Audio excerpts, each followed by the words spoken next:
Subluxation Slayers, this episode I'm super excited about for you guys to listen to this. We have been talking a lot on this podcast about the connection between the jaw and the pelvis, and so I decided to just go deep on the actual neurology of that, like deep, and I had a lot of fun doing it. Quick little caveat is that it is currently summer at the time of recording this, which means that I have a 5-year-old and 3-year-old boy who are the boyest of the boys in my house while I am attempting to record this. So there's a lot of screaming in the background. I'm going to do my best to edit it, but I thought about trying to re-record when they were out of the house. But honestly, dude, this is real life. I'm a dad, a pediatric chiropractor, so you get to listen to it. I haven't listened to the audio, but from what I heard in the background while trying to record is screaming bloody murder at each other. So you guys enjoy. Let me know what you think of the mechanism. And I'm going to talk a lot about going deep on the sexual neurology and what to actually do to impact this. And you can find our upcoming Foundations of Cranial Adjusting courses at thecranialdoc.com/training. I'll see you there. Enjoy. Attention chiropractors, slayers of subluxation, unleashers of the imprisoned impulse, and protectors of the developing brain. Welcome to the Cranial Doc Podcast, where we master the work that actually changes lives. Craniopathy, nervous system-based care, and the business systems that let you scale without selling your soul. I'm Dr. Anthony Pellegrino, pediatric chiropractor, certified craniopath, and proud automation geek. Let's dive in. What's up there, subluxation slayers? All right, you can say hi. Hi. Hi. So, if you've been listening to this podcast for a while, you know that we are obsessed with the jaw, and of course cranial work, and the connection between the jaw and the pelvis. In the context of TMJ, we are always talking about pelvic instability. And in SOT framework, we would call this a category 2 subluxation pattern. And if you're working with patients with TMJ, I really hope that you've been explaining this connection between the pelvic floor and their jaw. And always as a reminder, most of the birth classes out there will say, relax your jaw during birth because the jaw is the window to the vagina, which I think is a funny thing to say. So let's start with this mechanism, of course, at the 30,000 foot view. We know that the pelvis is the foundation of the body. When it loses its stability, the nervous system does the only thing that it can, and it braces. The pelvic floor tightens, the lumbar spine relaxes, the thoracics guard, the cervical stiffen, the jaw clamps down at the top. And I like to explain this to my patients. It's like trying to put a cap on a shaken up soda bottle, right? It's just keeping it in and just keeping all the pressure right there. And that cap is the jaw bracing and hanging on for dear life. So what this looks like is a jaw problem, but is actually underneath a pelvic stability, and pelvic floor problem. They're all the same nervous system trying to hold itself together from the top and the bottom at the same time. The problem here is that when that's happening, and I love to explain this to my patients, we can't remove or address either one in isolation. If we only address the pelvis, the jaw keeps tightening and makes the pelvis downregulate. If we only address the jaw, well, then we miss the root cause and it might feel better temporarily, but it goes right back the next day. From a neurological standpoint, of course, we love as chiropractors, we love talking about the brainstem. And today we are going to get to talk about that brainstem and how it is running this entire pattern simultaneously from not the top, not the bottom, but we're going to call it the middle. So let's go ahead and take this mechanism piece by piece. So we have the 30,000 foot view. Each piece, what I'm going to do is give you the simple version, then go deeper onto the neurology, and then eventually we'll bring it back to what it means for you and your office. By the end, you should be able to explain this mechanism to everybody, from the mom who's exhausted and just wants her jaw and pelvis to feel better postpartum, to the super skeptical engineer, neurologist, whoever it is, because it is just simple anatomy. So what we know is that when the pelvis is unstable, it will drive anterior pelvic tilt. That's just super simple. Anterior pelvic tilt drives hyperlordosis. The front of the pelvis will drop forward, the lumbar curve will exaggerate, and a specific set of muscles will get chronically facilitated to guard that. That's going to be the hip flexors, the low back extensors, and the quadratus lumborum, which are locked on. Because of how the spinal cord is wired, when those muscles are being guarded and facilitated, the muscles on the opposite side, the glutes and the deep abdominals, are actively being shut off. The stabilizer is inhibited. The cord is executing that suppression continuously. It does not require any conscious input to keep running. Going back to your ortho days in school, this is what we commonly refer to as lower cross syndrome. So I run surface EMJ in practice. And I will see this pattern show up the same way every time. We'll see hyperactivity that lights up in the upper thoracics and cervicals, and the lumbar specifically, and the thoracolumbar junction will be hypoactive. The system has abandoned that foundation and is compensating up at the chain. Now, this kind of goes to a deeper chicken or the egg question that I don't necessarily always have the answer to. And I think that this will show up in different cases in different ways. So a lot of times this pelvic floor instability category 2 subluxation is something that is acquired, right? Especially in women, maybe distance athletes, postpartum. We know that pelvic floor is going to maybe not recover appropriately. And then because of that, we see this bottom up on the chain issue. Now, we'll often see the same pattern show up in kids, right? Kids that didn't, run a marathon and pee themselves or give birth naturally, right, to twins. So what could be happening there? Now, that brings me back to this conversation of, bottom up. The brain grows from the bottom up, inside out, back to front, inside out, right to left, as Dr. Amos Bolster says. Now, if you think about the way that the spine actually develops, the cervical curve develops before the lumbar curve, right? We're born with one primary curve that's ends up being our thoracic and sacral curves, and over time doing tummy time, getting head control, lifting our head up, different things like that, we first develop the cervical curve, and then as we crawl, sit up, move around, we develop the lumbar curve. What I believe, and this is something that I discuss in practice, and this is my belief, is that a subluxation is going to stop that cervical curve from developing appropriately, both structurally and neurologically. Now, when that happens, of course, that child is going to learn to get upright. They are going to crawl. They are going to make those changes. But because the nervous system hasn't been able to settle that cervical curve, it keeps that active and is never able to actually appropriately develop the lumbar curve. So this head is active right now. And so in order to get that straightened up, what the nervous system will do is say, well, I am putting all of my energy into the cervical thoracic area. I can't also divert energy to the lumbar and to the pelvis to get stability. So I am going to do it kind of like structurally. And to do that, I'm going to become hyperlordotic in the lumbar spine in order to basically just stack one on top of the other. So I don't have to use as much postural control in order to be able to keep me upright. And so if you were to do that right now, if you're standing, which you might be in the car, if you're standing right now, you can tighten your abs and everything else like that. If you were to just lean back, you can see that there comes a point where the lordosis of your lumbar spine just holds your body up and you don't need to muscle guard as well. This is what anterior pelvic tilt is. You're not active. Now, in order to be able to keep your head over your pelvis so you don't fall over, that cervical curve is very, very, very forward, okay? So it's a chicken or the egg situation. Is it the pelvic instability that caused this hyperlordosis, which is oftentimes what I believe that we're seeing in postpartum women and adults with TMJ, people have been sitting in a chair, everything else like that. So we learned to be able to stack ourselves. We don't have to be able to use muscle level neurological facilitation of postural control. And now the head is compensating and now the jaw is being retracted in order to be able to stabilize.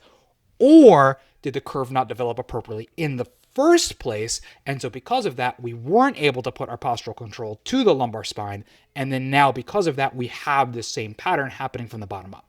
Either way, hope you followed that. I don't know what it is in every single case. I think it would be silly to say that we have the exact answer in every single case, but we need to be aware of both of those different things, communicate it when it's appropriate, and understand what the actual mechanism is. I think that it can be both. So anyway, welcome to the Cranial Doc Podcast, where occasionally we go on rabbit holes. So let's get back to it. When a muscle contracts, the neurological opposite needs to relax at the same time, or movement becomes a tug of war. The spinal cord is what manages that automatically through a circuit called reciprocal inhibition. When the iliopsoas fires, it sends a signal to the spinal cord, and that signal branches. So one branch is what's driving the iliopsoas to contract, and the other branch hits a specific interneuron called a 1A interneuron, and that interneuron actively inhibits the motor neurons on the other side. So in this case, it's the gluteals. So the gluteals are receiving an active inhibitory instruction from the spinal cord. And that interneuron is executing this construction continuously as long as the postural muscles stay facilitated. In the hyperlordotic pelvis, this pattern runs without interruption. The cord is locked into a posturally biased motor program, and it does not need your conscious input in order to maintain it. That spinal pattern is being driven from above by two descending brainstem pathways simultaneously. The first is your favorite, the reticulospinal tract. It arises from the pontomedullary reticular formation in the brainstem and sends branching signals down to every level of the spinal cord at the same time.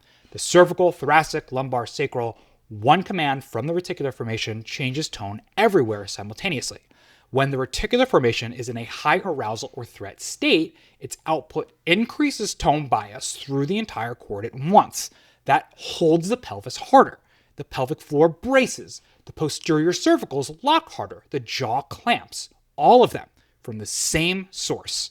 The second tract that we're going to discuss is the lateral vestibulospinal tract, which runs from the lateral vestibular nucleus, which receives input, of course, from the otoliths and the cerebellum, down to the lumbosacral cord, where it directly influences motor neurons that control axial and proximal extensor muscles. Its job is anti-gravity postural tone. When the vestibular system reads an unstable base, and we're going to talk about this vestibular system, the otoliths, and everything else like that, and why TMJ comes in. So hang on, if you're already thinking, don't get ahead of me, right? So, I'm sorry, I get really excited. The vestibular system reads an unstable base, it will increase extensor tone up the entire column. The hyperlordotic pelvis reads this as unreliable, and the vestibulospinal system responds by driving anti-gravity tone upward through the spine. Both tracts converge on the same interneurons in the ventral horn.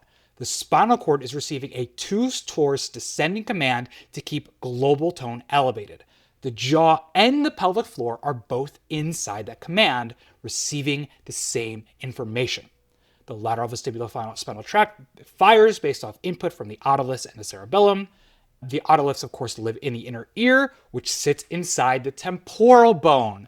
Okay, the cerebellum is suspended in and tensioned by the tentorium cerebelli, which is a dural membrane that attaches bilaterally to the temporal bone. When the jaw deviates under chronic tension, it loads the temporalis and pterygoid muscles asymmetrically, which, of course, is going to be a feedback of chicken or the egg as well. The asymmetric pull will pull and torque the temporal bone, as well as a subluxated temporal bone is going to throw this whole system off and cause the asymmetric pull as well. Again, another feedback loop that we need to be aware of. The otoliths start reading gravity wrong, incorrectly. The dural tensum on the tentorium changes, which alters the mechanical load on the cerebellum. So we have this tentorium-based temporal influencing the TMJ system that we know will impact the TMJ position to begin with, that is reading postures wrong. What else is going to be what helps us in our body? Our visual tracking, which we know is largely influenced by the frontal bone, which what will that cause? We, in the craniopathy world, look at the frontal bone as influencing, one of the things that influences jaw position, not during occlusion, but during the rotational and translational phases, basically deviation when they open the mouth. So we have this feedback loop and it's happening and happening and happening and happening. They come into your office with a jaw pain and they've been to the dentist to get the night guard and done all of the different things that they should have done to get this corrected, but no one actually looked at the compensatory neurology. So the vestibular spinal tract is now firing based off of corrupted input signal. It is telling the spine to compensate for an instability that is partly part of a product of the jaw position itself. The jaw is not just a downstream output of a compensation pattern, it also drives it, hence the feedback loop. It clamps because the pelvis unstable, then the jaw position corrupts the vestibular input that is organizing the spinal compensation and causes the pelvis to be further unstable. We having fun yet? Too long didn't read version. Anterior pelvic tilt creates a pattern where postural muscles are facilitated and the stabilizers are actively suppressed at the spinal cord level. That pattern is being driven by two brainstem tracts that are broadcasting a global change in tone down the entire spine and craniums simultaneously.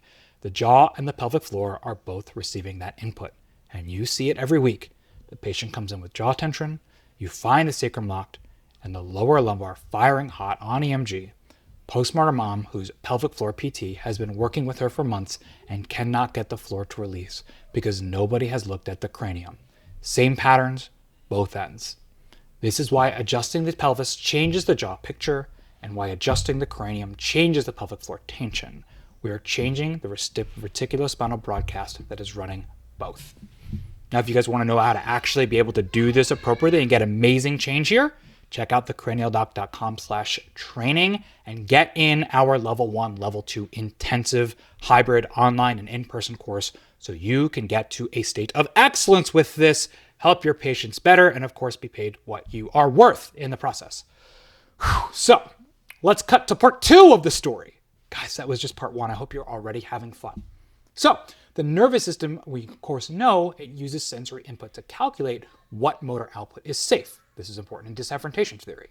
When it has good information about where the joints are, it can allow movement. When that information degrades, it locks everything down because it cannot afford to guess wrong. The subluxation at the lumbosacral level is degrading that postural information. Sensory information. The joints cannot report their position accurately. The brain is making decisions about a foundation that it cannot see clearly. Garbage in equals garbage out. Again, 2 separate mechanisms run simultaneously when that breaks down. Our profession has argued between 2 different subluxation theories about which one matters for decades, but both are running in the same patient at the same time.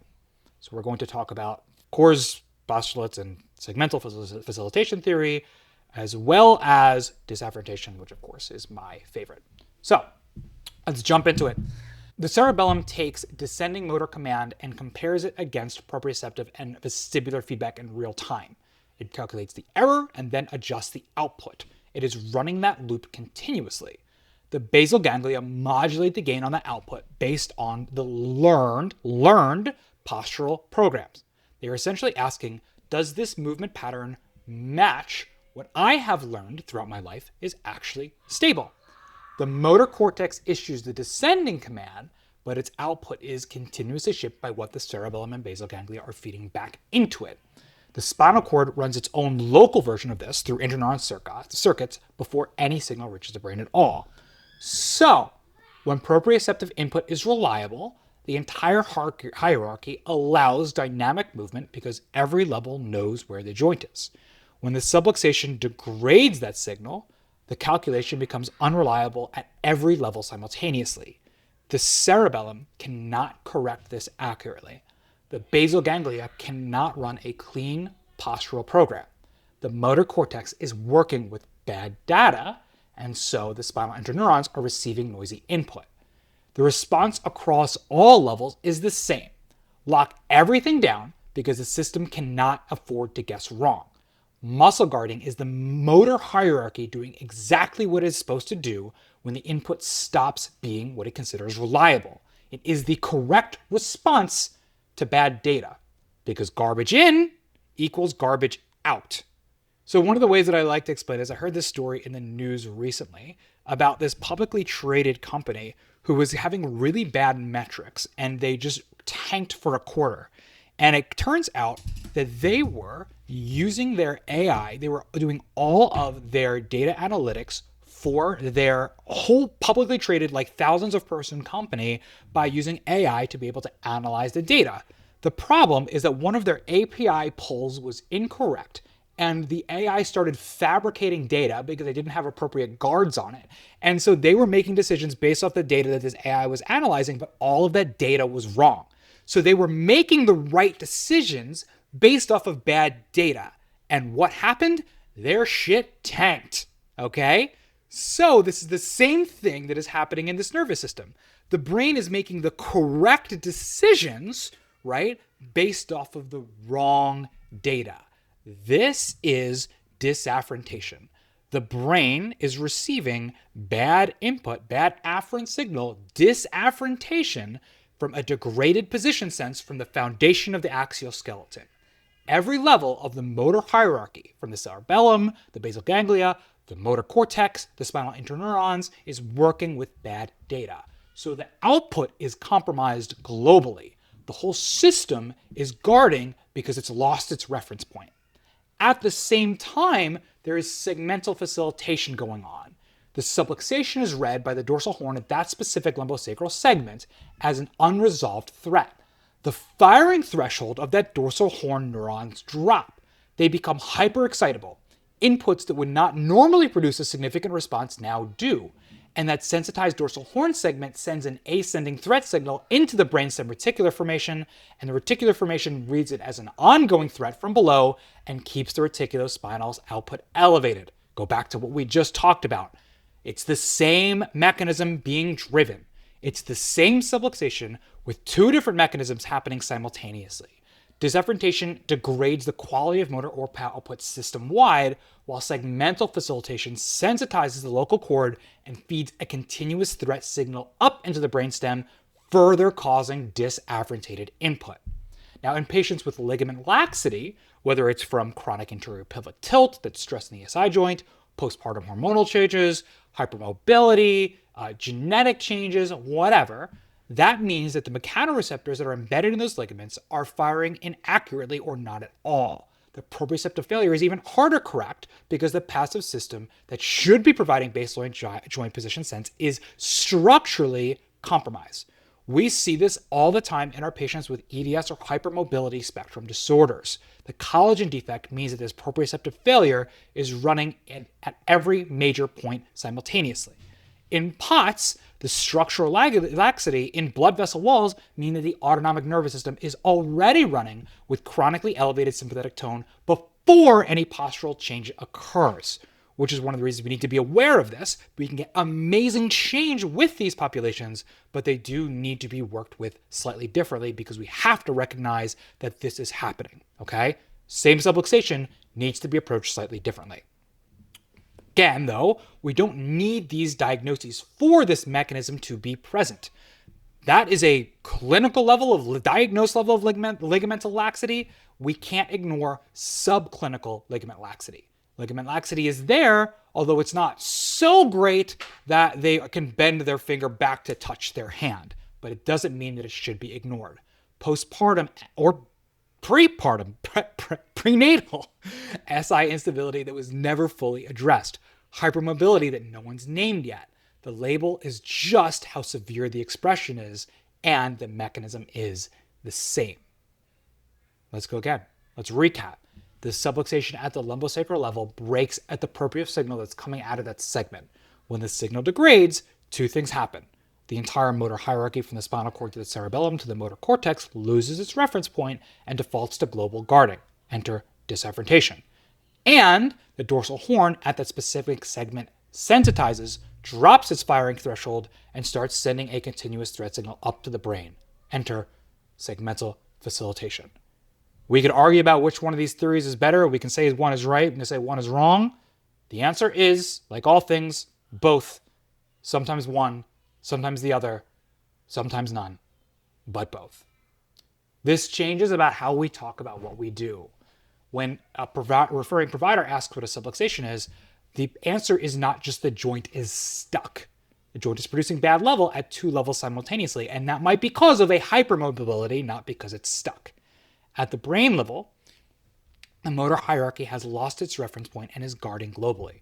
At the cord level, that specific segment is sensitized and feeding a threat signal into the brainstem. Same subluxation in the same patient, and that threat signal shows up in our office as jaw tension and pelvic floor dysfunction at the same time at two ends of the same loop.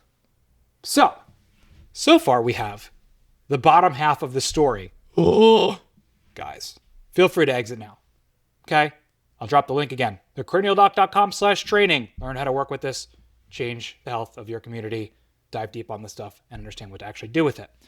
So here we go. We have the bottom half of the story. The pelvis is unstable. The subluxation is producing bad data. The brainstem is running global guarding in response. Let's talk about the top half. The jaw clamping down as a terminal anchor. When the jaw clamps, it of course loads the upper cervical spine.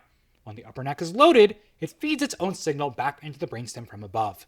The brainstem is now, we already knew, getting a threat signal from below, and now a threat signal from above at the same time. Well, I mean, I say way above. It's not really above the brainstem, right? It's more of like the top part of the body because the brainstem's above the cervical spine. Anyway, you guys get it. Let's be accurate here, right? But like, you get what I'm saying. Anyway, the brainstem has no reason to stand down. The loop is closed. So let's go a little bit deeper. The upper cervical spine, specifically C1 through C3, converges at the trigeminal sensory system in a structure called the trigeminocervical complex. Sensory input from the jaw, the face, and the cranial structures and the upper cervical spine all feed into the same processing nucleus. When the jaw is clamped and the upper cervicals are loaded, the convergence zone is receiving continuous afferent input. That input travels into the brainstem reticular formation directly. The reticular formation is now again receiving threat inputs from two different directions simultaneously. From below, from the sensitized lumbosacral dorsal horn, ascending through the spinal cord that we spent all that time talking about. And from above, the trigeminocervical complex feeding in from the jaw and upper neck. Its reticulospinal output stays elevated. The global tone stays up. The pelvic floor stays braced. The SI joint stays loaded. The subluxation maintains that degraded proprioceptive signal. The dorsal horn stays sensitized. The ascending threat signal keeps running and the jaw stays clamped. The upper cervical spine stays loaded and the trigeminocervical complex keeps feeding the reticular formation from above. The pelvis starts it, the brainstem amplifies it. The jaw closes it from above. And because the brainstem is receiving that signal from both ends simultaneously, how could it possibly downregulate either? The reticular formation also modulates, of course, autonomic output. So when reticulospinal drive is chronically elevated, sympathetic tone runs elevated alongside it. Elevated sympathetic tone keeps the guarding pattern running even during rest and sleep, which is why the jaw clamping is worst at night. The brainstem is not sleeping deeply enough to let the system fully downregulate because the threat signals from both ends are still running. This is happening before we even enter the airway conversation, which is another just as deep conversation to have. But in patients with ligament laxity, this autonomic piece runs even deeper because the proprioceptive failure is generating a chronic low-grade threat signal that never fully resolves. This is why your Ehlers-Danlos patients always have chronic sympathetic tone-based neurotic dysautonomic symptoms. The sympathetic system stays elevated, the global guarding pattern stays on, and your work will hold for a few days and then the pattern reasserts unless you address it in the way that they need it to be addressed. The subluxation at the lumbosacral level degrades proprioceptive input and sensitizes the dorsal horn. Okay, let's go back and look at the full loop. That will send a threat signal up to the brainstem. The brainstem elevates global tone via the reticulospinal tract. The jaw clamps at the terminal anchor. That loads the upper cervicals and feeds back into the brainstem through the trigeminal cervical complex. The brainstem is now getting signals from both ends and it cannot stand down. Global guarding stays elevated, the pelvic floor stays braced, the jaw stays clamped, the subluxation stays loaded, and the loops keep running and running and running and running. And that's why your patients feel better after an adjustment and then tighten back up. We interrupted the loop, but we only interrupted it at one point. I often will have a patient who has been getting adjusted elsewhere consistently for months. They swear by chiropractic care. They say it's the only thing that gets them through the week, and yet they have to go 2 to 3 times a week to be able to maintain feeling that good. They feel great for a day, 2 days, and then tighten right back up. The pelvic floor PT has a patient who does well in clinic and then has one stressful week and goes right back to where it started. The kid can stop grinding for 2 weeks and start again. It's the same mechanism that's happening every single time. The loop is closed because nobody addressed all of these different points at the same time. The pelvic and lumbosacral subluxation, the cranial and upper cervical correction, and the autonomic state. By addressing all three at the same time, this is what we get to go in there and help these people in a way that no one has ever been able to before. Because we are the one profession that can look at all of these different pieces. And I've said it on episode after episode after episode. There's often a triad of 3 different things that is going on before somebody enters our offices, okay? And different cases have 3 different things. This is the TMJ triad. I have a different triad for infants. I have a different triad for neurodevelopment, okay? But there's 3 different things going on. If I do an evaluation and only one of those things is active, I might not be the best fit for them. If 2 of those things are active, I get excited. If 3 are, we need to communicate that we need to do this care or we continue to run this loop forever. On intake, we are looking for jaw tension or clenching along any sort of pelvic floor complaint in the history. Leaking, urgency, painful sitting, postpartum pelvic pain. Ask for it specifically. They probably will not connect these themselves, and nobody's ever told them that they might be related. Sleep quality. The autonomic loop runs hardest at night. poor sleep, light sleep, waking up unrefreshed, a jaw that aches in the morning. These are signs of a brainstem that is not fully downregulated. Postpartum patients with jaw tension are one of the biggest presentations for this mechanism. Add on the nursing neck posture that happens whether we're breast or bottle feeding, and you have further anchored this in. We have the pelvic floor instability. We have the T1 angle and cervical spine becoming much more anterior. We're developing the thoracic hyperkyphosis, and we still have relaxin in our system. This is a recipe for massive proprioceptive failure, and mechanical loading are loading this brainstem simultaneously. And most of these patients have just been told that their jaw tension is from stress, not for the massive physical changes that their body is going through.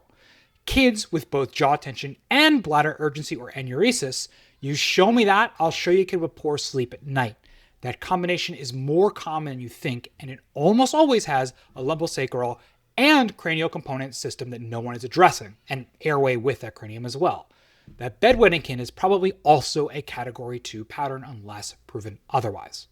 Now, when we evaluate this, let's look at the lumbosacral. Let's use our indicators that we have to assess for not just stuck pelvis, but SI joint mobility and tone, restricted, tender, asymmetrical. What is causing proprioceptive failure? And the upper cervical, we're going to especially pay attention to occiput C1, C1, C2, and C1 and C2, C3. This is what's going to be loading the trigeminal cervical complex. Cranial findings, of course, as we mentioned, temporal region, because TMJ, otoliths, motion restriction, sphenoid mobility, especially because of the pterygoids, and the occiput, especially because of occipito-atlanto and spheno-basilar, and then, of course, frontal bone as well, just to pay attention to that visual tracking. We're going to ask about jaw symptoms with every person with lumbopelvic pain and a possible pelvic floor case. Clenching, morning jaw tension, headaches on waking, dental wear. They have these, they just didn't know they were supposed to mention them. And again, our evaluation. If there's a pelvic floor instability, we're going to assess for that, know that, and we're going to work bottom up. If there's not, we're going to work top down. We're going to cater our care specifically to our patient, right? So, address the spine, pelvis up, or upper cervical down. When that's clear, bring in the cranial correction. In my experience, and through the SOT paradigm as well, when we typically have a bottom-up subluxation pattern, we're more often addressing the temporal as a primary subluxation pattern, okay? When we typically have top-down, we're going to be looking more occiput, sphenoid, frontal. With all that being said, though, we never, ever, ever, ever address a cranium based off of just what the symptoms or primary thing says. If I have a temporal primary and I feel that, and everything else points to the fact that I should be addressing occiput, sphenoid, and frontal, but this temporal is sticking out to you, we address the temporal. You address what your findings say. The visual analysis, the nervous system mechanism, everything else like that is all secondary. It supports what we're finding. It is not our primary finding. You get to be the doctor. And especially if you're working with somebody with this chronic inflammation, autonomic disruption, if you're working with the cranium, let's make sure we do a nice good flush after it. Get them drinking water, use some of the cranial techniques that we teach at thecranialdoc.com/training, and flush that CSF and flush that nervous system. Now, friends, slayers of subluxation, unleashers of the imprisoned impulse, protectors of the developing brain, when we explain this to a patient, let's skip the anatomy. Just say your nervous system's been holding tension from both ends at the same time. The jaw up here, pelvic floor down here. They're connected by the same control center in your brainstem, and when one is under stress, the other one it holds on to. If we only address one, we don't get to fix the problem. If you have if the pelvis is going on, the jaw problems you are experiencing are like the cap on your soda bottle. Your body has been squeezing the top of the bottle. We need to work on the pressure inside so it does not need to squeeze anymore. For referring providers to the pelvic floor PT, this is where we're going to need to really talk about cranial work. And one of the things that I love to explain in my practice is that the people who often will come in and have experience with pelvic floor, I love that. And I think that a lot of times this pelvic floor dysfunction, I am referring for this. So when we see this category 2 subluxation pattern, what I will often explain is that people who get the best results do one of two things. They either go to the pelvic floor physical therapist first, they get 70% of the way better, and they come to us for the remaining 30%, or they come to us first, they get 70% of the way better, and they go to the pelvic floor physical therapist for the remaining 30%, especially in those patterns. I think we should lead with us because with the way we address category 2, we can help resolve a lot of that pelvic floor physical stuff, that physical therapy things that the pelvic floor PT is going to go in and do more advanced work with. But with all that being said, this is the pattern that we are often seeing, and let them know, hey, listen, when they graduate from your care, this is still going to be going on. Send them to me for the rest, and same thing. I'm going to get to where I feel stable. Once they've graduated, I'm going to send them to you for the rest. Let's have a good conversation that goes back and forth. To the dentist or sleep specialist, they should really be aware of this. The jaw tension that they're experiencing is often an expression of postural compensation that starts at the pelvis. The night guard manages those symptoms, but does not address the pattern driving it. So one of the biggest referrals that are in our office are from dentists, and they love to send us the cases that they can't figure out, okay? Because when they can't figure it out, they know that we're the one that can. And so just tell them that. Hey, if it's not resolving with your care, which it should, which most of these issues do, make sure you tell them that, right? Like, I'm not saying every case needs this because you are the expert. So most of the cases you have will resolve with this. If they don't, it's typically because there's more of a neurological component to it also, which is where I come in. So if you ever feel like you're not getting the change that you want, let's assess the neurology, send them in, and I'll take care of that, even though most of them are going to get better on your own. So let's just close the loop since we've been talking about loops the whole time. The pelvis loses stability. Subluxation degrades proprioceptive input and sensitizes the dorsal horn. The brainstem reads threat from below and elevates global tone through the reticulospinal tract. The jaw clamps the terminal anchor, and that loaded jaw feeds back into the brainstem through the trigeminal cervical complex from above. The brainstem cannot stand down because the signal is coming from both ends simultaneously. The loop runs, the patients keep coming back and feeling better temporarily. Breaking that loop means working all 3 points: the lumbosacral subluxation, the upper cervical and cranial correction, and giving an autonomic system enough input that it can finally stop running the guarding pattern. The cranial piece is where most docs stop short. It takes real training to do this work with enough specificity to actually change the brainstem involvement. That's exactly what the Foundations of Cranial Adjusting course is built around: the mechanism, the correction, the clinical application, both levels, hands-on, jump in. The cranialdoc.com/training is a list of all of the upcoming courses and intensive that we have, and I cannot wait to see you there. Thank you for listening to another episode of the Cranial Doc Podcast. I hope you got a ton of value out of today's episode. And if you did, it would mean the world to me if you jumped over to iTunes or your favorite podcast player of choice and subscribed, rated, reviewed, and shared this episode with a friend that you know could benefit. We have a ton of this information and more in our free email series at thecranialdoc.com. So go ahead and jump on there, subscribe, and get me raw, unfiltered in your inbox every week, changing your practice. Can't wait to see you for the next episode.